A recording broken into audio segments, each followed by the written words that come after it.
Hi everybody, and welcome back to Lost Genre Reddit Stories. And back by popular demand, we have Kelli stories today. 3 of them. But before we get started with the first story, I'm going to read just one comment that has the question that most of us are probably wondering ourselves. Jeepers06TJ says, "How did your sister end up like this?" Layton's responds, "OP's mom gave in. I understand why she would do it, but that's how this behavior is reinforced and repeated. The seeds for the behavior were already there, and that's hard to track back to a source, but you have to never water them." OP adds, "I agree. My parents totally gave in to her. Honestly, they didn't do her any favors with this. I have no contact with her now. Don't even know where she lives. She never married, no children, just lots of substance issues." And I believe they are absolutely right. This one is on the parents. Anyways, let's get started with today's first Kelli story. This one's from user Snoomuffins9396. Kelli stories. Birthdays? Kelli's birthday was never a month I looked forward to. Yes, she celebrates a really long time. It would start with reminders like, "I know you won't remember my birthday, so you can get me X or just give me money." Then later, "I know where you can take me for my birthday lunch. We can go to XX a few days before my birthday, because days are filling up with friends wanting to celebrate with me." Then she would literally watch the newspaper for birthday announcements or birthday wishes. Guess why I don't like to celebrate my birthday. But on to the story that made me laugh. It's birthday month again. I haven't given any thought or consideration to Kelli. I have my own family and she is an adult, if only in age. She is working at a family-owned restaurant in a fairly busy strip mall. She has made the owners well aware of her upcoming birthday and straight out asks what they are planning to do for her. I believe they shrugged, but didn't laugh. Cool dudes. So Kelli comes up with what I'm sure she believes is a brilliant plan. She took out an ad in the local newspaper. "Come to ABC Restaurant on Friday, month and day, and help Kelli celebrate her birthday. There will be cake for all." Then she bought a lot of decorations and a full sheet cake. It took up almost a full table. Friday arrives, Kelli goes to work. The lunch rush comes and goes, and no one, not one single patron, says squat to Kelli. And the cake is left almost untouched. Owner tells us that because of her stunt, many regulars stayed away that day, and they lost business. Does this faze Kelli? Not really. You see, because she has Saturday off for her big birthday blowout party to end all parties, she tells me she has invited over 100 people. She had asked me to take our grandma out to dinner and keep her out for as long as possible. Even better if we could just have her spend the night. Our dad worked nights, so he wouldn't be a problem. So we take grandma out to dinner. Love grandma, would take her out every day if she wanted. During dinner, one of my boys asks about Kelli's party, and grandma raises an eyebrow and says, "What party?" We give her as many details about this soiree as we can. By the way, grandma's house. As soon as dinner was over, grandma insisted that we drive by her house, which we absolutely did. We expected the street to be lined with cars, people out on the lawn partying, small house. But when we approached, there was one car parked on the street and 2 in the driveway. Now we are all wondering, did the police come and break it up? It was about 9 p.m. and grandma said, "Ah, the hell with this, take me home." We pull into the driveway, help grandma out of the car, 90 plus, and we all go into the house. There were 4 people sitting in the living room and Kelli was in the kitchen screaming on the phone. I asked what was going on. Did the police break up the party? Did the neighbors come over to complain? One guy stammered, "No, we were the only ones to show up and she won't let us leave because she's sure more people are coming." Grandma looks at this poor soul and tells all of them, give her 1 minute and they can leave. Then she winks at them. Grandma starts yelling, "What the hell is going on here? Who are you people?" Winks again, "Get out of my house now!" And all 4 thank her and 2 even hugged us all as they ran out the door. Kelli hears the commotion and comes out of the kitchen to see her hostages running for their freedom. She starts on about how we had no right to stop her party, and I, yes I, ruined everything. Grandma tells her to knock it off, that she's so drunk she just needs to go to bed and sleep it off. The aftermath? Well, Kelli never tried to make her birthday a national holiday again, so win-win for everyone. Oh, Kelli, you self-centered goof. At least you learned that your birthday is not as important as you think.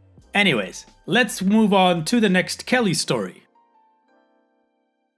This one's from user SnooMuffins9396. Kelli stories. Kelli's loan. As a child, Kelli was nothing if not relentless.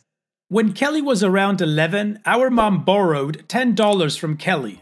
Actually, Kelli wanted or demanded something, and Mom felt that if she really wanted it, Kelli should pay for it herself. This was a misguided attempt at fiscal responsibility. Well, Kelli got whatever it was she wanted, and all was right in her world again. Until, about a month later, Kelli is demanding her $10 back. Mom and Grandma try to explain that Kelli spent her own money. There was no loan, that Kelli received an allowance weekly to pay for any extra things she wanted, and our mom was not going to be paying her back.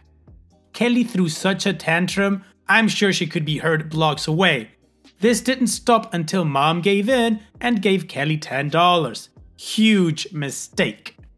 Remember, Kelli gets an allowance every week. I think it was $5, because that's how much my allowance was, except I did the dishes 4 nights a week and helped Grandma with laundry. I don't know what Kelli's responsibilities were, just that I'm sure she rarely did them. Also, just to be fair, our older brother Kyle mowed the lawn, raked leaves, shoveled snow, etc. Now back to the story. For years, I mean several times a year, Kelli would demand her $10 loan be repaid. It got to the point that we kept track of it on the kitchen calendar. Whenever Kelli would demand her money, my mom would show her that she had been paid back, multiple times, at which Kelli would scoff and tell her, "No, you never paid me. You just wrote that on the calendar but never gave me any money." After that, Mom made Kelli initial the date and had Grandma also initial as a witness. The aftermath. In 1 year, Kelli's loan had been repaid 7 times, until Kyle and I threatened to beat the snot out of her if she ever asked again.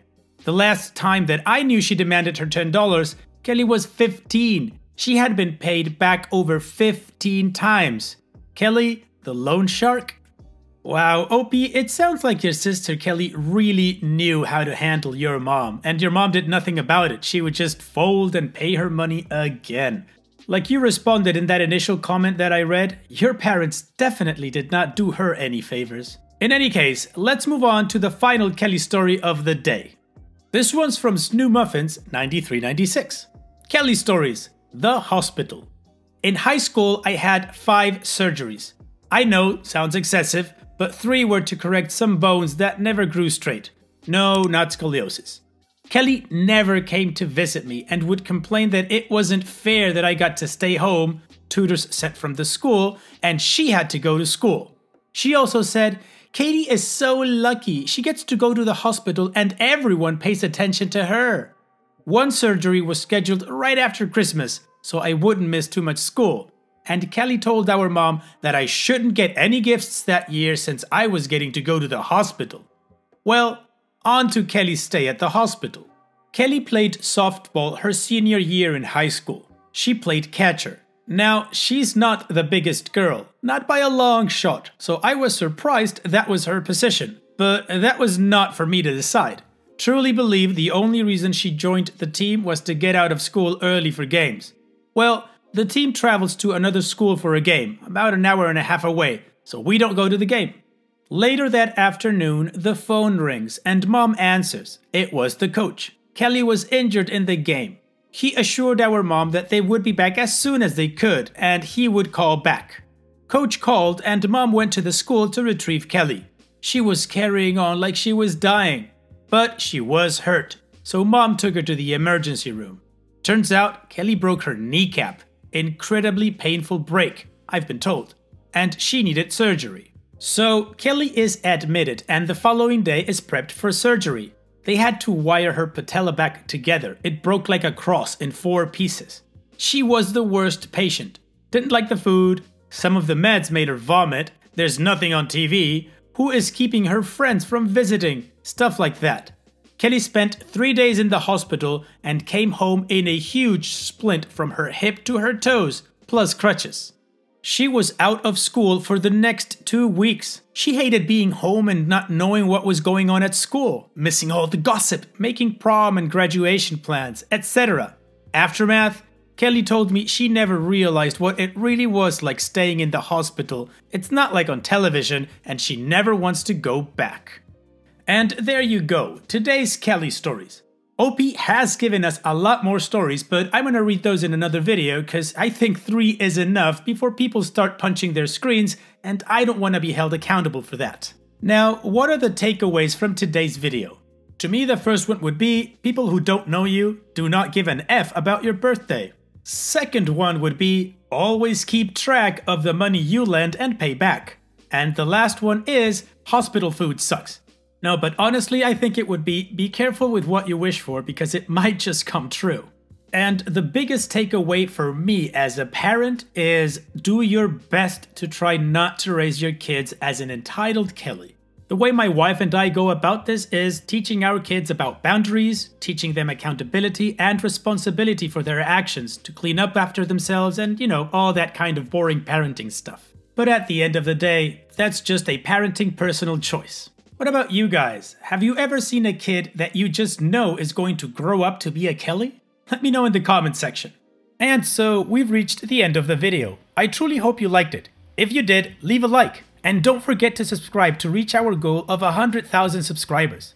Also, if you feel like chatting with others from this community, you can always join my Discord server and check out my subreddit. I'll leave the links in the description. And I'll see you guys in the next video.